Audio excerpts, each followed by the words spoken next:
proudly presents to you at the Summit of Future 2025, former diplomat, prolific author, and magnetic orator, Dr. Shashi Tharoor. I say magnetic because he attracts audiences akin to movie stars. Such is his wit and erudition. And as we all know, he entered politics in 2009 and hasn't looked back ever since. He is fourth time representing the Thiruvananthapuram constituency in Lok Sabha. Can we take a look at that power-packed video once more, please?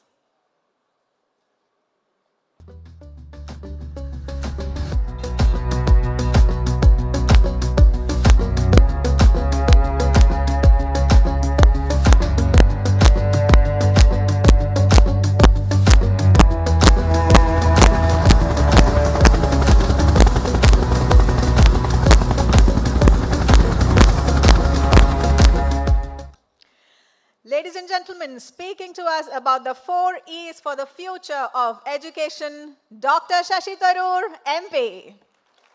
Hearty welcome, sir.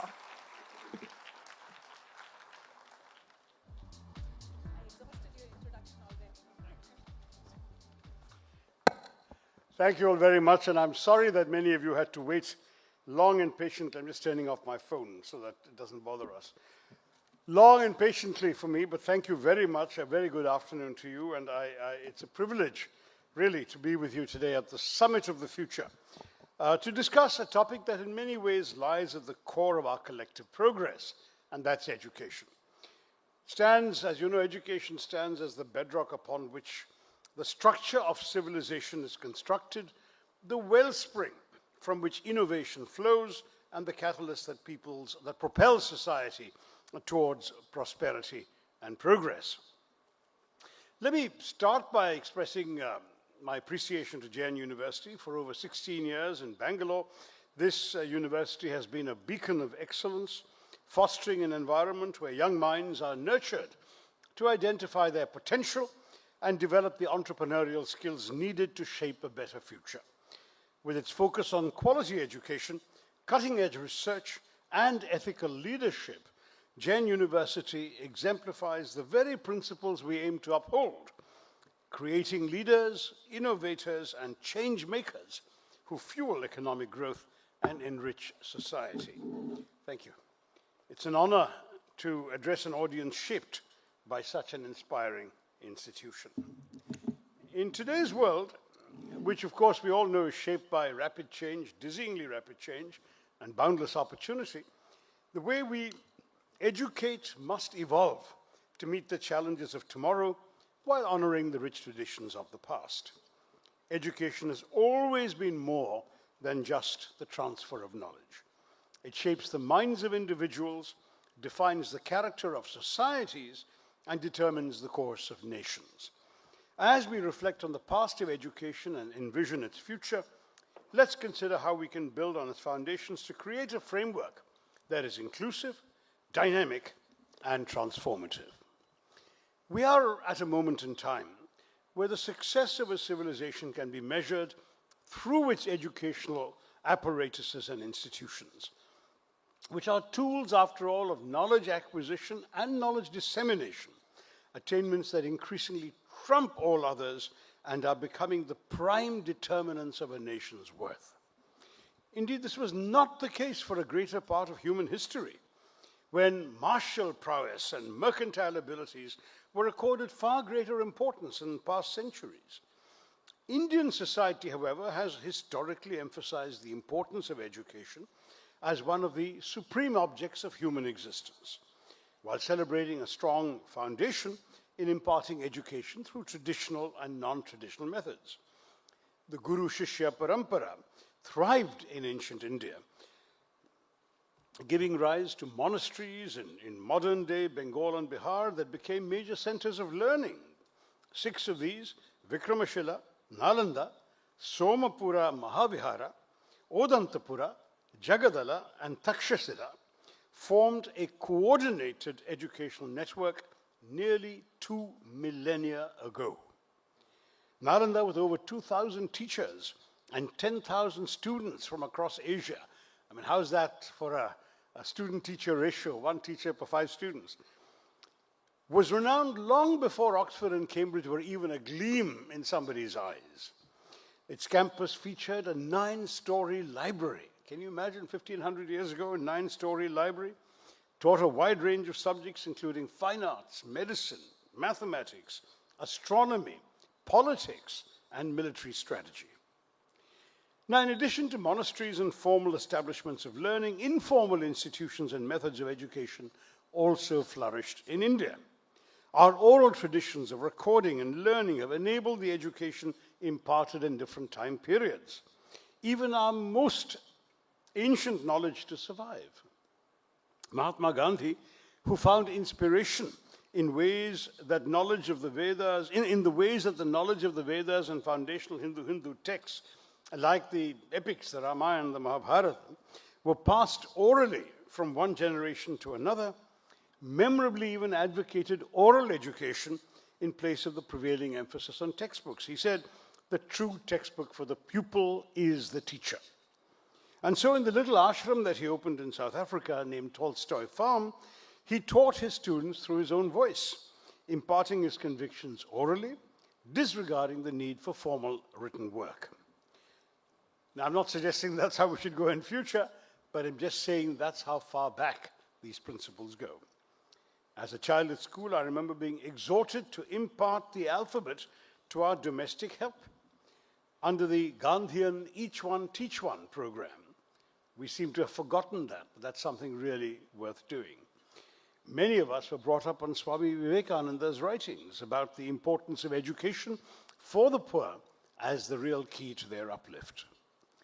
While the ethos remains essentially unchanged, efforts have become more global. And of course, education has become increasingly a key to other kinds of transformation. Consider, for example, Sunita Krishnan's internationally praised work in rescuing children who are sex trafficking victims and reintegrating them into society through education. Or Kailash Satyarthi's lifelong campaign to end child exploitation, leading to global initiatives like the Global Campaign for Education. These movements focus on providing quality education to children and young people worldwide without discrimination. Education as the foundation for progress is recognized by the United Nations through its Sustainable Development Goals. Goal 4 is quality education. Now, from this vision emerges the concept of the global citizen. I'm not referring to myself, as some people in Kerala have a habit of calling me that. It's about the reshaping of our identities beyond the confines of national borders, sharing the merits of transnationalism, but also very often its dilemmas and debacles. When I left India for graduate studies in the United States back in 1975, the term globalization was non-existent. Now it's inescapable. The creation of universal goals, multicultural identities, liberal economics, and the movements they encourage would transcend and transgress boundaries remain our sources for hope and optimism. Even though, yes, there has been a backlash to them, and perhaps during our Q&A we can talk about some of that. This spirit, which can be realized through exchanges of education, knowledge systems, expertise, and so much more, generates awareness of our shared challenges and encourages us to translate these into collaborative solutions. We take recourse to the force of education to challenge, for example, the hate-mongering and the divisive agenda of narrow-minded and bigoted politicians who've risen to power in many countries of the world, rejecting the humane and liberal values of most civilizations. Now, as a nation, we in India have come a long way. Our educational system, which for millions has been increasingly a beacon of hope in a tumultuous world, has not yet become our greatest glory, but it can. It's important to remember where we've come from, our humble beginnings at the onset of independence. Colonial rule left us with only 16% literacy, fewer than 30 universities, and about 700 colleges, which enrolled just 4 lakh students. Can you imagine? This is in a country at that time of 33 crore people, we had 4 lakh college students. For the first 5 decades after independence, India was still the poorest, the most illiterate, the most malnourished, and the least gender-sensitive major nation. We were home to half the world's illiterate adults and 40% of the world's out-of-school children. Yet the progress we've made since then is nothing short of remarkable. Thanks initially to Jawaharlal Nehru's vision, we began to build a vast educational system, producing a generation skilled in science and technology, grounded in humanistic values, and driven by creativity. This marked the start of an educational revolution. When I joined the Education Ministry as a minister a dozen years ago, our education policy was expressed in a catechism of 3 E's: expansion, equity, and excellence. I added a 4th E: employability. Expansion aims to increase the reach and number of institutions. Equity ensures access for excluded groups, marginalized by caste, gender, religion, or region.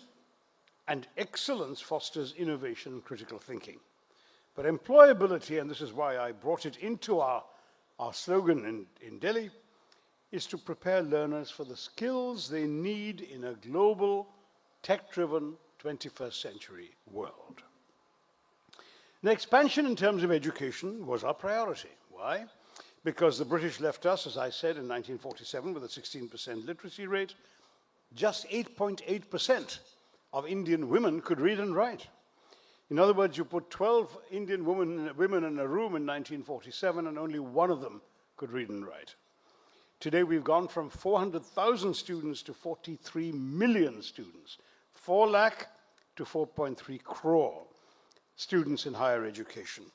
From 26 of us, below 30 anyway, universities to 1,160 universities, and from fewer than 700 colleges to 45,000 colleges today. So expansion has taken place.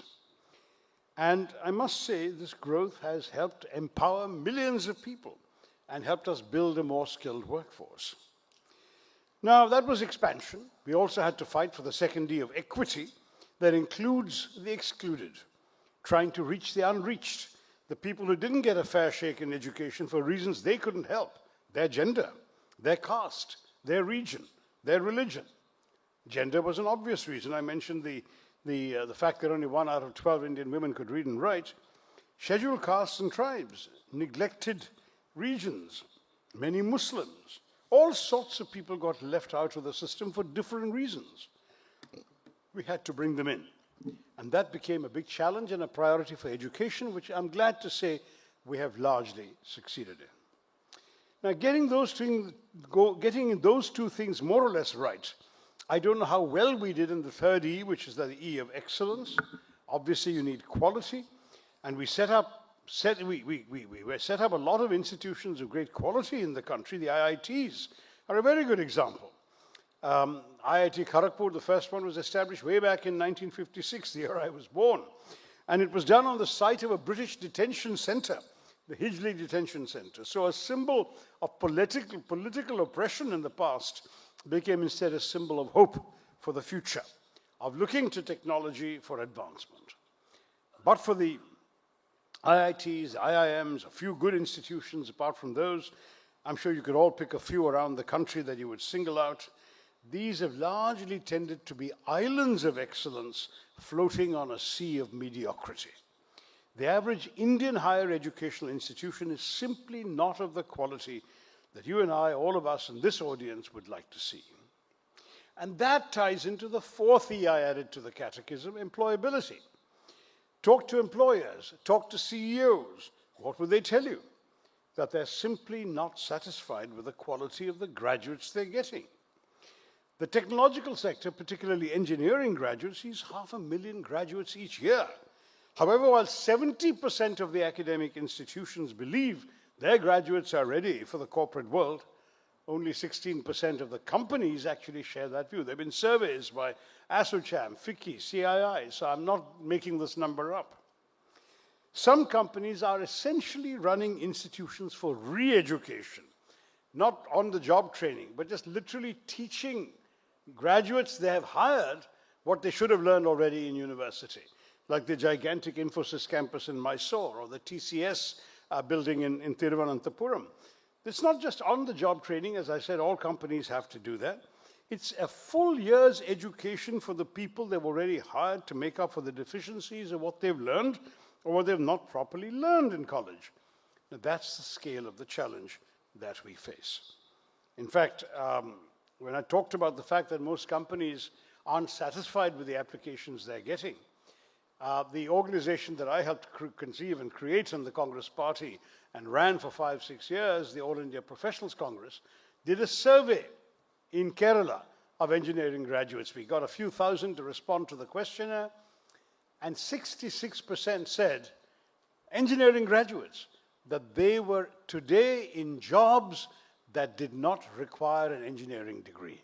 I'm going to come back to that, but that's the kind of problem. They couldn't get the engineering jobs they thought they had prepared for. Now, this is where education has to evolve. Traditional curriculums that don't incorporate emerging technologies are no longer enough. Of course, I think you may have heard this already from the state government yesterday, but they claim, the state government of Kerala, that they're leading the way in this shift. For example, and this is a very impressive thing, they are pioneering the inclusion of artificial intelligence in the school curriculum, starting as early as class 7, where students engage in hands-on learning of AI. Over 4 lakh students will be introduced to AI concepts in Kerala, giving them a head start in a fast-changing tech world. This practical approach shows that students' AI's real-world applications, which they can see in the classroom, will also ignite their curiosity about technology's potential. The updated ICT curriculum focuses on critical thinking, logical reasoning, and programming, and in Kerala, that's supposed to begin in primary school. These skills are crucial for a tech-driven future. Students in government school classes are already using tools like Scratch and PictoBlocks to explore AI, robotics, problem solving. And this, of course, will help foster creativity and innovation. Additionally, topics like cybersecurity and fact-checking have already come in, and they're helping students to navigate the digital world responsibly. So beyond the classroom, Kerala also says it is developing an AI engine to combat misinformation, leveraging large language models to provide validated, unbiased content through the Samagra portal. These initiatives position Kerala as a trailblazer, ensuring that our students are not just consumers, but creators of future technologies. But as we always know, the ideas are great. The implementation is what we all await before we can pat everybody concerned on the back. Now, Kerala's innovation, like its AI-driven initiatives, showcase what's possible when education is prioritized and reimagined for the future.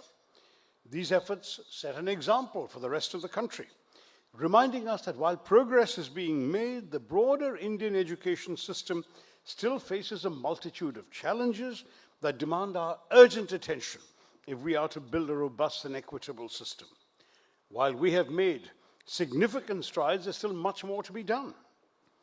To start, one of the most fundamental areas we need to focus on is access and inclusivity. Remember that second E of equity. We are trying to put kids into the system at an early age, and as you know, in our country now, under the Right to Education Act of the UPA government, the responsibility has shifted. If children are out of school today, it's the state's fault, not the parents. The government is committed to providing education for all with increasing investments at every level. Now, those of you here are attending or have attended very prestigious universities, and most people in India, we know, don't have that privilege. They study at severely underfunded state universities. To address this, we've launched a scheme to allocate central funds to these universities, ensuring that they have the resources needed for their students. And in fact, even today, you will have seen that the new Kerala initiative on Vigyan Kerala is actually going to be using money from the central government's Rashtriya Uchatar Shiksha Abhiyan, which when I was minister, we came up with and offered to the states to support their education. But I understand money is not the whole answer. There is an entire challenge in terms of addressing various issues, like the gender gap, for example, which is not a gap in Kerala, but it's a gap across many parts of India that we have to overcome. Women's literacy overall in India. Kerala is the only state where women and men are as literate as each other and also as educated as each other. But in India as a whole, it's just under 80% for women, which is much better than the old 8.8%. But women are still way behind men at about 89%. Now, these are estimates. We don't have the census yet, which is overdue. When the census comes, we'll get more up-to-date figures. But it still means that 1 out of every 5 Indian women still can't read and write. And we have to overcome that. But access and inclusivity alone won't suffice. Even our expansion, that first E, hasn't gone far enough. We've still struggled to keep everyone in the education system. There are still too many dropouts. I think the last figure I saw was 68% dropouts after the 8th grade. That's far too, on government schools anyway, but that's far too high. We have to integrate vocational training increasingly into schools for those who just can't manage the kind of conventional learning that government schools are offering, but who may have skills with their hands that can get them jobs in the real world. Too many trades rely on generational knowledge. That is, you'll never be a cobbler or a potter or a carpenter unless your father or uncle is a cobbler or a potter or a carpenter. That's how our country has been for millennia, but it won't do. We now need places where people can be trained for these skills, whether or not this is a skill coming down from the family tree, and where you can actually get a certificate that you can take to other places outside your native village or your local area and be recognized for having acquired those skills. So all of this very much needs to be done. A country of 1.4 billion people, it really is alarming that we still face shortages of masons, plumbers, certified electricians. I think most of our certified masons, if not all of them, are probably in the Gulf right now. So by engaging master craftsmen to train a wider pool of students, we can bridge this gap and open up more career possibilities for the people who are dropping out of school. Alongside this, we also face the pressing issue of another kind of divide, the digital divide. A recent survey, very recent, shows that only 57.2% of India's schools have functional computers, 53% have internet access, and 52% are equipped with ramps for the disabled. Now, these numbers show you significant gaps in both accessibility and technological readiness. The shortcomings in online education highlight the urgent need for enhanced infrastructure and digital resources, especially in rural schools. I can tell you, when I was minister, we were so excited about the potential for video conferencing and massive online courses and so on, and we discovered half the schools we were trying to reach didn't have reliable electricity.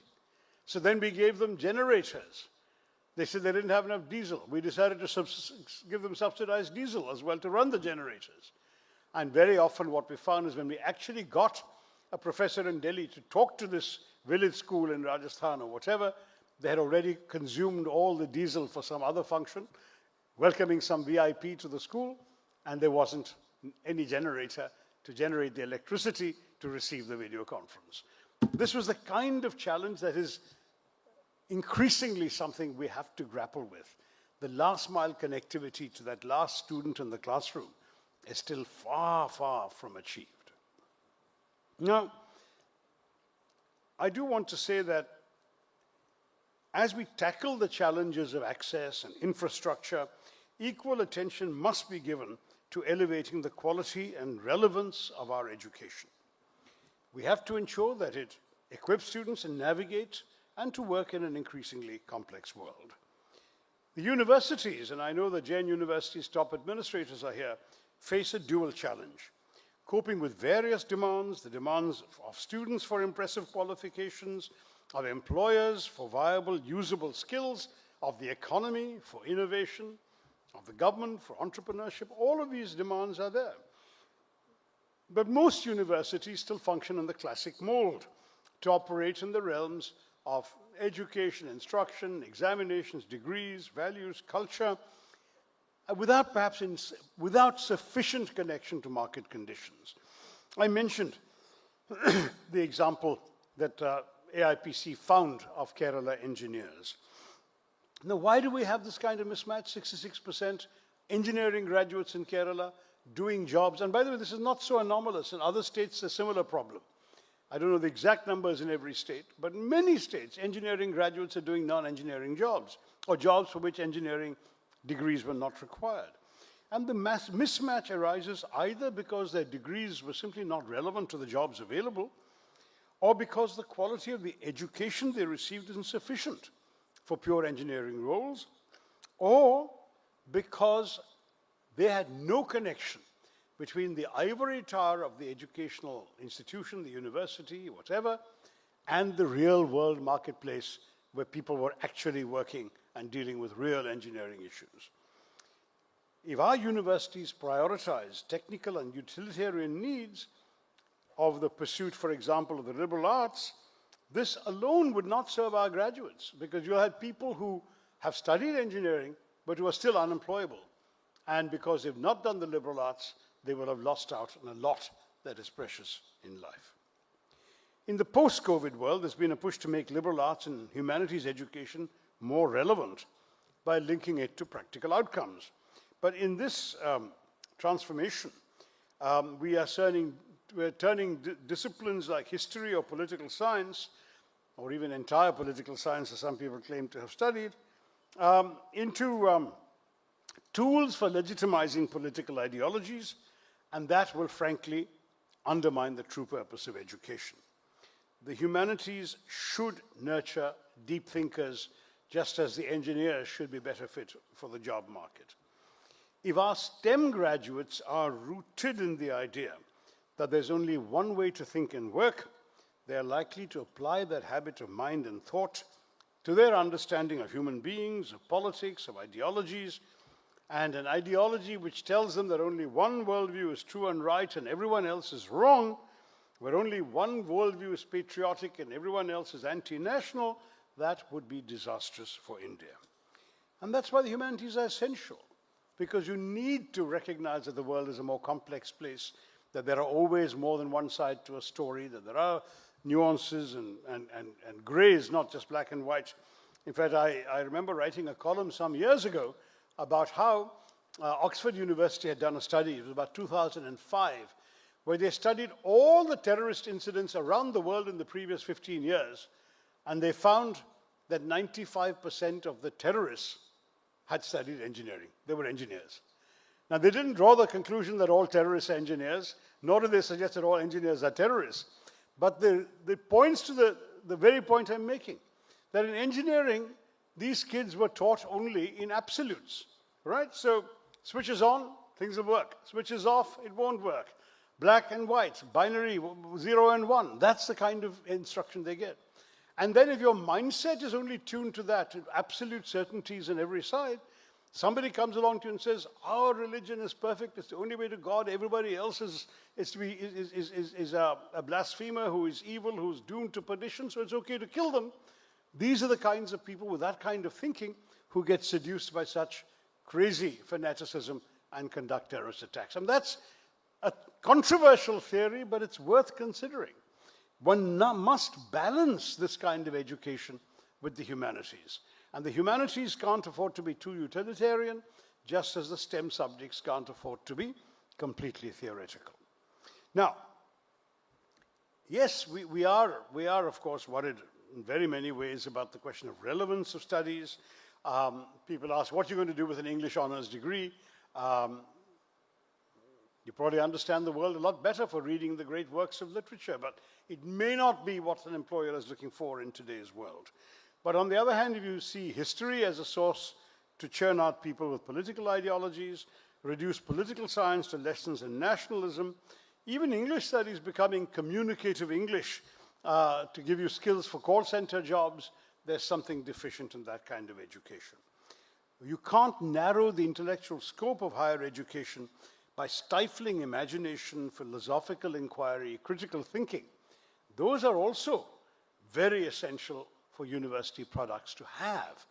And therefore, while you allow those to grow up, at the same time, you can look at employability separately. Now, I do recognize that systemic and structural changes are necessary. There's a need for the education system to evolve in response to the ever-changing needs of our economy and our society. The central government is committed in principle, but not yet in the budget. We'll see what happens on Saturday, the 1st of February, to increasing funding for research and innovation. But this also requires new ways of thinking, to learn to think outside the box, learning to create. I always tell teachers, whenever I address gatherings of teachers, do not teach young people what to think. Teach them how to think. And why do I say that? Because frankly, what to think was already outdated when I was a student, where we were all encouraged to memorize our textbooks, take deciduous notes at our teachers' lectures, and regurgitate all this in the exam hall. That tests a skill that is decreasingly relevant in today's world. What's the point of being able to remember all the things I remember? I can recite lines of Shakespeare, I can quote memorable lines of classic poetry, and so on. But in the real world, somebody sitting here who didn't learn all of that can find out the same quotation probably more accurately with 2 clicks of a mouse or 1 glance at his or her mobile phone. We're living in the era of Google. We don't need that kind of memorization. But what do we need? We need new ways of thinking. The Oxford Martin School did a study a few years ago in which it said that 30% of the jobs in 2030 across the world, 30% of the jobs in 2030 will be jobs that don't exist today. Now, that report's about 3 years old, so maybe some of those jobs have been created. But how does a teacher teach a student anyway to prepare for a job that doesn't exist? The job hasn't been invented. It will be invented after the student graduates, perhaps. But when he or she goes out into the job market, that's the job that's offering them a hiring place. So what is the employer going to be looking for? A mind. Einstein famously said 70 years ago that the mark of an educated mind is what is left behind in your head after you've forgotten everything you've studied for your examinations. It's how you think, how you approach a problem, how you get unfamiliar facts and figures and so on, and still figure out an approach to them and finding a solution to them. That's what we need to do. And frankly, we in our country have been able to do some of these things. If you Google the phrase frugal innovation, your first 20 hits will all be for innovations in India. The world's cheapest electrocardiogram, the cheapest hepatitis B vaccine, the cheapest insulin injection, the cheapest small car, the Tata Nano. All of these were invented by Indians, and they were terrific achievements, but they were all things invented elsewhere that we've either simplified or stripped down, made more affordable, more replicable, more relevant to our conditions. And that's great, but it's not new enough. We need to do better. We have to invent things that no one has thought of before. The land that invented the zero has to be a land that invents more than zero. We're not there yet. Now, these challenges have persisted for years. The National Education Policy, of course, has been introduced to address these very issues and provides a broad framework for reform. The NEP's vision to improve educational quality, access, and inclusivity is certainly a step in the right direction. But it comes with a new set of challenges that could potentially complicate the path to success. One is, of course, resources. I mean, I've advocated a revision of the 1986 National Education Policy since my days in HRD to bring it into the 21st century. I'm glad that the Modi government finally grasped the nettle. I said so in Parliament, even if it took them 7 years to do so. But the real challenge lies in ensuring that the lofty aspirations laid out in the policy are matched by effective implementation, that the benefits reach everyone and not just those who can afford it. And then take, for example, the target of spending 6% of GDP on education. This was first mentioned back in 1948. Yet every government since then has made the same commitment and has always fallen short when faced with the budget constraints imposed by the finance ministry. In the past 6 years, despite the government's promises, real expenditure on education has actually declined. I'm talking about the central government. Right now, we're spending just over 4% of GDP, so how will we reach that 6%, despite having promised it every year for so many years?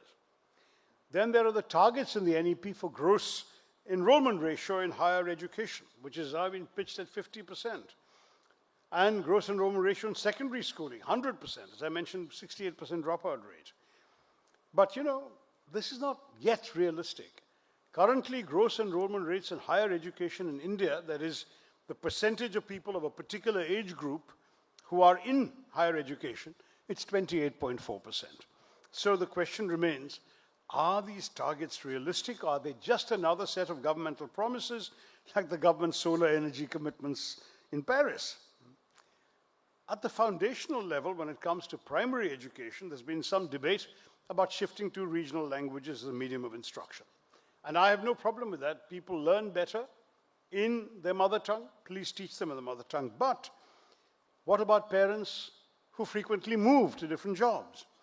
What happens if parents speak a different language from the prevailing regional language? So the child is speaking one language at home and hearing another language in school.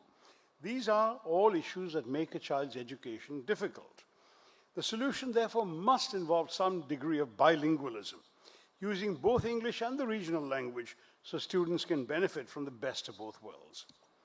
The NEP also talks about a multidisciplinary approach to education, but we must tread carefully to ensure this doesn't lead to a superficial understanding of various fields without depth. Otherwise, we would risk creating a semi-skilled workforce that could have dire consequences in a competitive and rapidly evolving economy. And then research and innovation are critical, yet India's investment in these areas has been declining from 0.84% of GDP in 2008, when the UPA government was in power, to just 0.64% today. Meanwhile, countries like China have surged ahead, with 111 researchers per 100,000 people. So 111 per 1 lakh persons in China, compared to, you know, how many in India for 1 lakh persons? Any guess? 15. 111 in China, 15 in India. If we're serious about building a knowledge economy, we must invest much more heavily in research and development. Equally important is the role of teachers. The NEP envisions reforms in teacher education, but we must ask whether these reforms can truly produce the quality teachers we need. Introducing multiple entry and exit points in teacher training programs may provide flexibility, but it risks diluting standards. To truly attract the best minds into teaching, we must offer competitive salaries, systemic support, and restore the dignity of the teaching profession. I remember participating in an endeavor to bring some glamour into teaching. A philanthropist, Malayali philanthropist based in the Gulf, wanted to give a big award for the best teacher. So I was able to, in those days I was minister, I contacted a television channel to make it a glamorous event so that the teaching profession could go up in stature. And we had this ceremony where the best teacher was awarded, and the channel broadcast it, but the following year they withdrew. They didn't feel there was enough public interest in rewarding teachers or honoring teachers. And that, to my regret, is something that's at fault in our society. We talk about Mata, Pitu, Pita, Guru, Devam, and all of this. In practice, however, do we give teachers the respect they deserve, and that if they had, more of the best and brightest would go into the system? I mean, let's face it, I'm being completely irreverent here, but the best and the brightest, if they were to take any tips from the marriage market, they know that even becoming a lowly bureaucrat will get them a far more attractive proposition than being a teacher. And this is the reality that so many people are living with today. Now, I would say, therefore, that we really, really need to get the best minds into teaching. We need to make it more attractive. The policy of the national government leans heavily on centralization and private sector and relies on the private sector. Now, JN is a private university and it has a very important role to play. But if we only rely on the private sector, we risk driving up costs and making education inaccessible to the poor. We must ensure that inclusivity and affordability remain at the heart of our reforms. And the private universities, I urge them to have a significant number of merit scholarships for bright kids who just can't afford to pay what it takes to be in a place like this. Now, NEP is ambitious, its vision is commendable, but we must ensure that we recognize India's diverse realities, ground its implementation in equity, practicality, sustained investment, and only then can we build an educational system that truly equips our young people for the challenges we've talked about in the 21st century. I've no doubt that the challenges are enormous. Systemic and structural barriers in education, gender gaps, the digital divide, all of those. But there's no question that here in our country, we have to do better. We have to become fully literate. We have to become better educated. And though the efforts that have been made so far have shown results, as I mentioned earlier, and the foundation for a better future is being laid, we still need to get all these other pieces in place that I've described to you. If we do that, then we can say to the world, we are coming. Our vision for the 21st century must be to make India once again what we used to be in ancient times, a knowledge society. A society in which knowledge is valued, one that is both capable of creating theoretical knowledge of global significance and materially benefiting from it, a society where the pursuit of learning and innovation should not be constrained by any lack of access, infrastructure, or support, where education is relevant to society and provides the skills and competencies that society demands. We must understand clearly we're talking about a knowledge society and not just a knowledge economy. That is a society committed to excellence as an end in itself. Now, a strong culture of research and innovation, as I've said, is key to this. And there's a direct link, by the way, between investments in research and national success in boosting productivity as well. For this reason, academia and industry must work together to focus on this. I'm proud that when we were in government, we got Mr. Narayana Murthy to do a study on academia-industry interface. And we passed a rule, which I believe still is the rule, that we will not allow any polytechnic, for example, to be opened in India unless it has a direct ongoing link with a functioning company within a 30-kilometer radius. So we're tired of people being taught from out-of-date textbooks about out-of-date methods of work when, in fact, the real world has moved on. And this is very important. We want to try and connect much more to the real world. We have to do that. And I do believe that we can position India as a global leader in all this. If the diagnosis is then implemented properly, we can strive for a world of world-class education, cutting-edge research, and abundant opportunity. Of course, this journey will begin in the classroom. Get our kids to have more than the well-filled minds we've been thrusting into their heads, all the facts and figures and formulae, because frankly, you don't need a well-filled mind, you need a well-formed mind. A mind that reacts to unfamiliar facts and details, that can actually synthesize information that it hasn't studied before and find creative new approaches to it. A mind, in other words, that doesn't just prepare you for the examinations, but one that can react to the better examination called life, which doesn't actually only ask you the questions that you're already prepared for. As an elected representative, I believe we still have a chance to prevent our demographic dividend from turning into a demographic disaster. Over 50% of our people are still below the age of 25, a demographic that could be our greatest strength or our greatest vulnerability. We must equip them to become the driving force of the working world, to harness the potential of young India. We need a pool of highly educated and motivated leaders across all sectors. And if we succeed in creating a generation of disenfranchised youth with no stake in our future, and nothing then is more dangerous for our society than an army of uneducated or undereducated, unemployable, and frustrated young men. That is a recipe for disaster.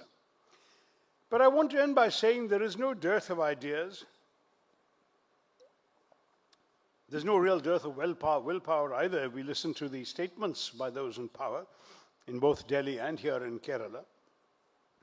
But that will require active changes in policy and active implementation, sweeping the cobwebs out of education policy, of process, of regulation, of over-bureaucratization, and building up towards genuine capacity building and the promotion of excellence. But I really encourage you all to approach all these issues with passion and commitment to excellence. We can find solutions to the problems I've outlined. We can infuse a new energy and a new vigor into this space by building on our traditional strengths in education and at the same time keeping an eye on the opportunities that the 21st century has opened to us. To do this, we need to create a robust ecosystem for higher education in our country and also engage in a unique form of empowerment, one that will bring a lasting and transformative impact on the generations to come. That's how we can fulfill the 4 E's I talked about, and I hope I've made a convincing case for the way forward in the future. I'm very happy to take your questions in the remaining minutes. Thank you all very much for listening to me. Congratulations to the Jain University for this Summit of the Future, and Jai Hind.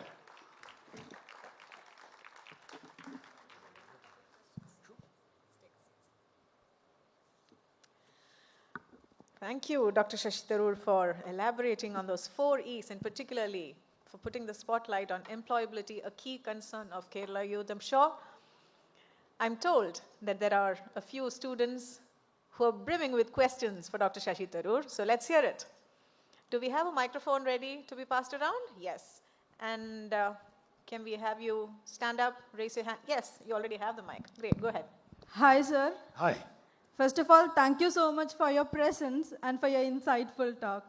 My pleasure. I'm sorry, I've got a light shining in my eyes, so I can't see where you are. Where are you? Sir, to the left. Wave. To your right, yes. There, that's all. Okay, great, thanks.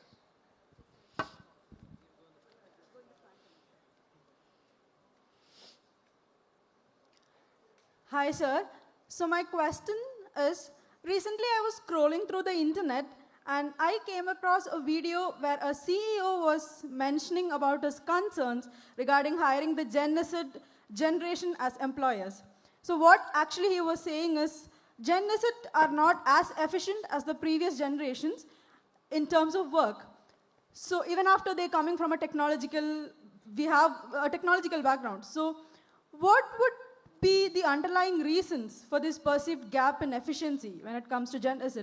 And what is something that you would like to advise to the Gen Z learners? I'm sure there would be a lot of students, Gen Z students sitting here to listen to this. To be honest, I have no idea why he said that, and maybe it's not even true, but if it is true, then one problem, which I must say I spot increasingly amongst the younger generation, is dwindling attention spans. That is, that earlier generations may have their faults, but they did a lot more complex and in-depth reading because they had to. That was all there was available to them.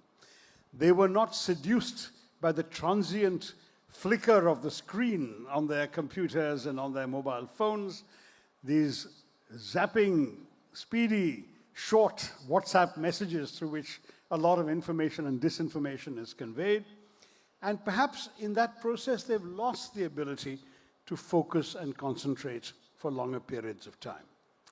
A second factor that I suspect could be that sadly we have become more individualistic. Whereas in the old days people were better at collaborative work, they had to meet each other, they talked, they collaborated. Today more and more people are working on their own, getting information, text from mobile phones, not having to do very much with anyone else. And perhaps that's the second reason. As I say, I don't know why he said that. But if I had to guess the 2 reasons, these would be the 2 things that I think the new generation really ought to overcome. Do more complex, in-depth reading. And it's not just, as I say, work manuals or computer text or whatever. Read for pleasure, read for instruction, read things that challenge your mind, and you will develop in that process the capacity to concentrate, to stay longer at a particular issue, to think about something more deeply. And perhaps that will make you more productive because you don't get distracted as easily as someone whose idea of everything, from their favorite sport, having gone down from 5-day test matches to 3-hour T20s, to their favorite form of getting information, having gone away from a newspaper to a WhatsApp inbox, and from their favorite way of actually entertaining themselves, having gone from reading a 400-page novel to watching a half-an-hour sitcom. Those changes will damage, I'm afraid, people's ability to concentrate and produce productive results. So my urging would be that those two things need to be fixed, and more collaborative behavior. Yes, sir. I think that point is very valid because he was actually mentioning that the Gen Zs are more of individualistic, and they're very competitive, but they're very individualistic. Yeah. So when it comes to a collaboration perspective, they really lack that. So I think that is one point I can link with it. Thank you so much. Thank you so much for Pleasure, your Madhu. valuable All the insights, best. sir. Thank you. Great question there. Thank you for that. Do we have another question? Any race? Oh, yes, you're here. First of all, I would like to say that I was very mesmerized by your words. Thank you. And I was very unlucky because I studied in GEMS and I couldn't meet you.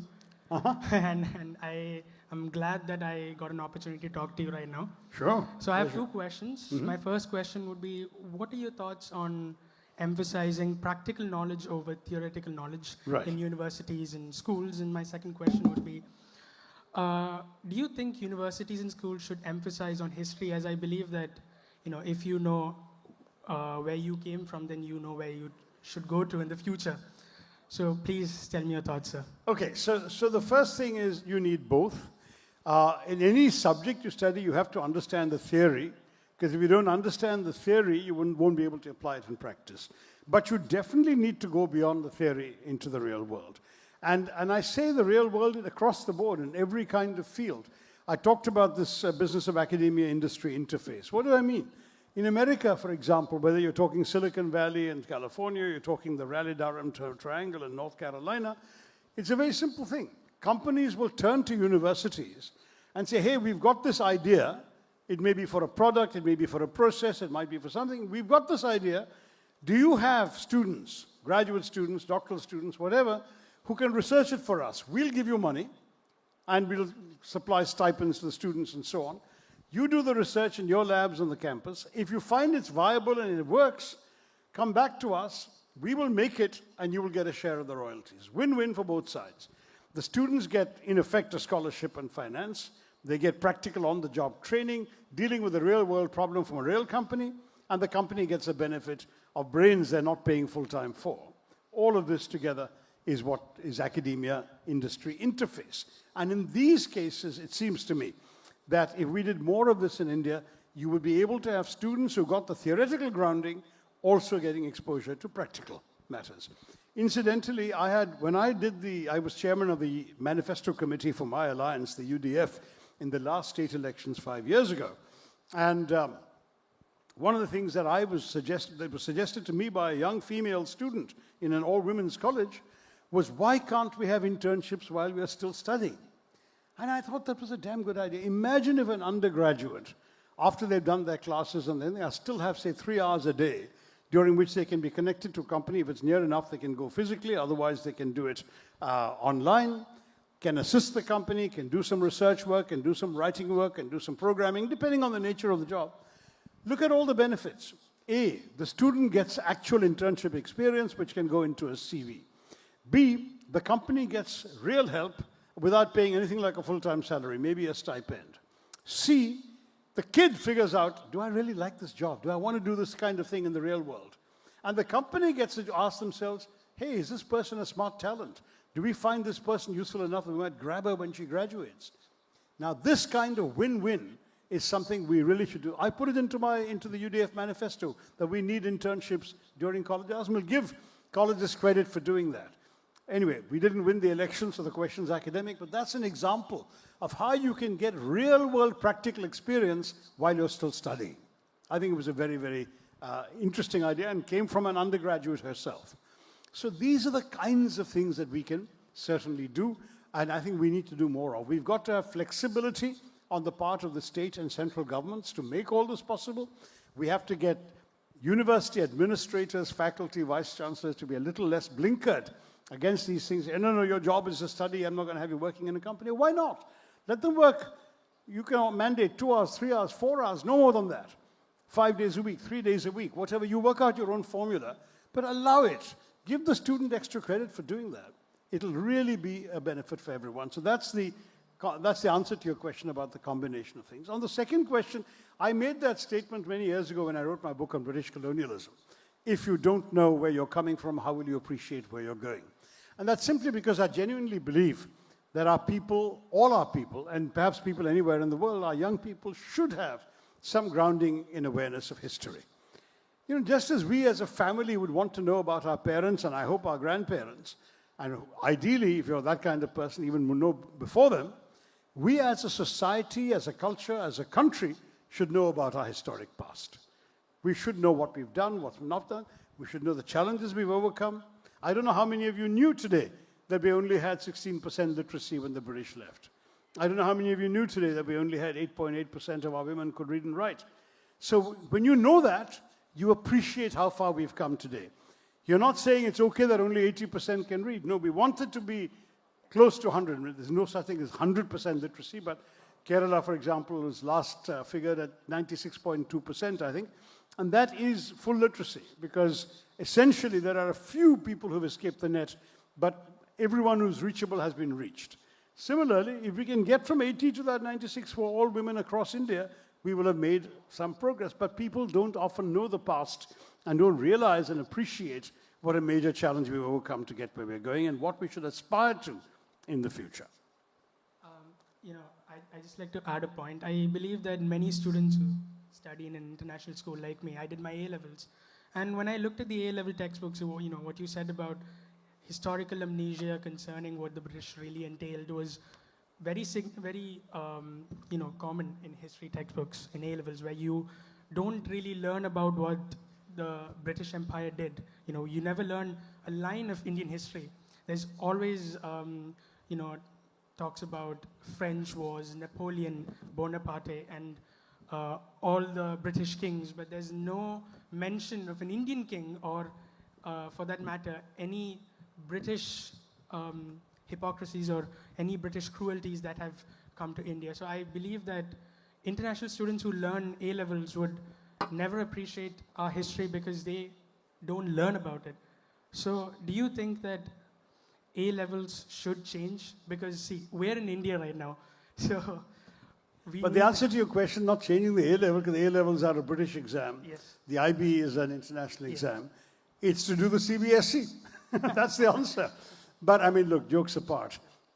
I think that kids who have that kind of education do miss out on something. They can see their society around them. And I think if they see that others are studying and know far more about India, they might be not just a little ashamed, but a little more motivated to do more. The truth is, many of the kids who go to A-level international schools or IB programs and so on really plan to go abroad at the first opportunity. They don't see themselves immersed in India and India's future. And I think that's sad. It's a shame. And when they do go, some of them, or I would say very few of them, actually come back. Most of them tend to go and make other lives outside there, and where it's not relevant to them that they don't know enough about India. Very often I find the next generation, their kids, get very curious about India, want to come and find out more. Where did our family come from? What's the background story? What was our parents' experience? So it's interesting that if you will see today, the younger generations of our diaspora are showing more curiosity about India and traveling here and visiting here and so on than the generation that left. Thank you, sir. I don't think we have time for much more. Maybe one last question? Yes, or no? just one. Yes, and somebody is ready. Hi, now. sir. Hello. Yeah. Sorry for that. Here. Oh, Yeah? upstairs, sir. Yeah. Upstairs, Sorry okay. for that. Jain, sir. My name is Arjun Mohan, Yeah. and I am a student of Jain. And You're from Lovedale? No, I am a student of Jain University. Jain University, right. Welcome to the Summit of Future 2025, sir. Thank you. You have been a role model of mine for the last 10 years. From Thank the you. moment I heard your speech about the British colonial rule responsible for the decline of India. Uh-huh. And I really wanted to ask you 3 questions. And I'm really sorry for that. I know I'm taking a lot of your time. Can we limit that to one, please? Because there's one more person waiting here. Okay, sure. The most important, pressing question. Go for it. Then I'll start with the question of education then. Why is the fundamental rights not being taught in our schools? Excellent question. In fact, you'll be pleased to know that I've just finished a book on it's a short book on the Constitution for non-lawyers, non-scholars, just folks like you and me, to understand these fundamental questions. And I must say, I don't think that the Constitution should be confined only to lawyers and should only be confined to those who study for law degrees. Everyone should know their rights, should know what they're entitled to do, what cannot be done, what is the state, that is the government, is prohibited from doing to us, and what the state is encouraged to do for us. These are all things in the Constitution, and people need to know them. So thank you very much for raising this, and I will certainly make this point in the book. It's in the book already, but I'll make sure it's very clear that we need to teach regular folk throughout the country what they're entitled to under the Constitution. These are our rights, and we need to preserve them, protect them, but to do that, we need to know them. Thank you very much. Thank you for bringing that up on our Republic Day. And for one more question, sir, here. The lady's waiting, yeah. First of all, I would like to thank you for your amazing lecture. It was really attention-seeking, and I really enjoyed it. My question for you is how to sustain attention in this digital age with the increasing technology and the reliance on technology. How can educators keep students actively engaged within distractions? I'm afraid there's no substitute there for the old-fashioned thing. I'll tell you, during COVID, when suddenly all the classes went online, a lot of parents told me that this is a disaster, that our children are not able to spend that many hours staring at a screen. They don't have eye contact with their teacher. The teacher is on a camera somewhere far away. They don't have an opportunity to interact with their classmates. They don't have the opportunity to have a break with their friends in between. And this relentless barrage of video instruction. After a while, their eyes glaze over. They're no longer focused. They're no longer getting it.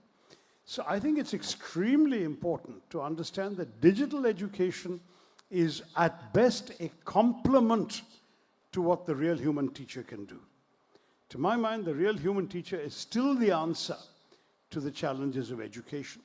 We need human teachers both to teach people directly, but we also need human teachers to interpret the digital instruction where it's required, where it's used, and ensure that it's understood. Not everybody has the same comprehension level as well, either of the language or of the subject matter.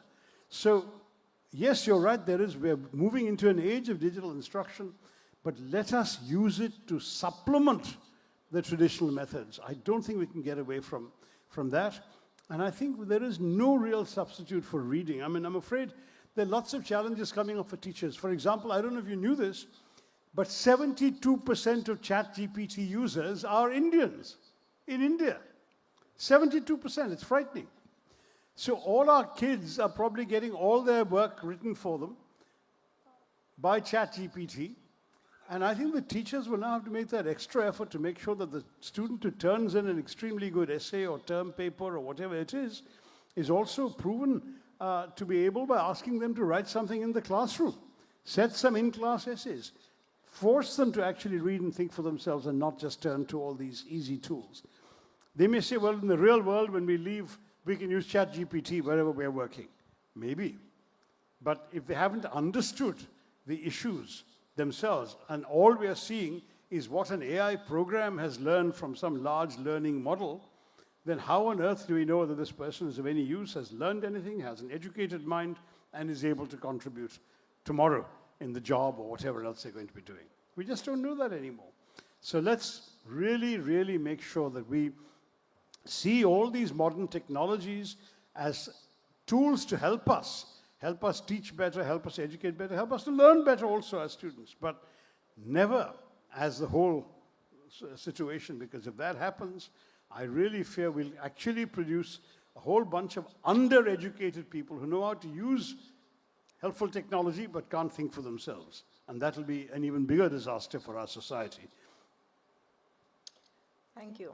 Thank you for that. And I'd like to bring to your notice, Dr. Tharoor, through the day, we had to urge students to post their questions, but now that Dr. Tharoor has spoken, the student zone has been activated. So that shows how engaging your keynote address was. And with that, we come to the end of the session. I'd like to bring on stage some very special people to felicitate Dr. Tharoor for his engaging session here. First, I'd like to invite on stage Dr. Chenraj Roychand, Chairman of Jain Group. Welcome, sir.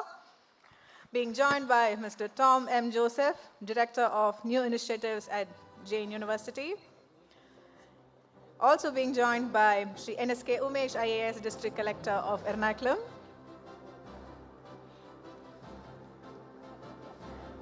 We'd like to place on record our profound gratitude to Dr. Shashi Tharoor for making it here amidst his busy schedule and engaging with our students.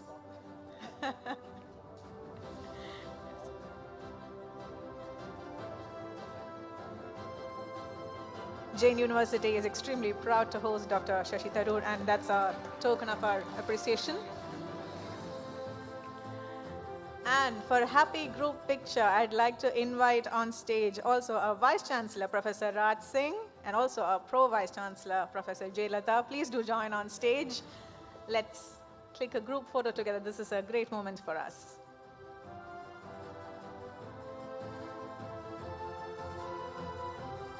Let's hear it loud for Dr. Shashi Tharoor, MP, who enticed us with his ideas and is leaving a lot of food for thought.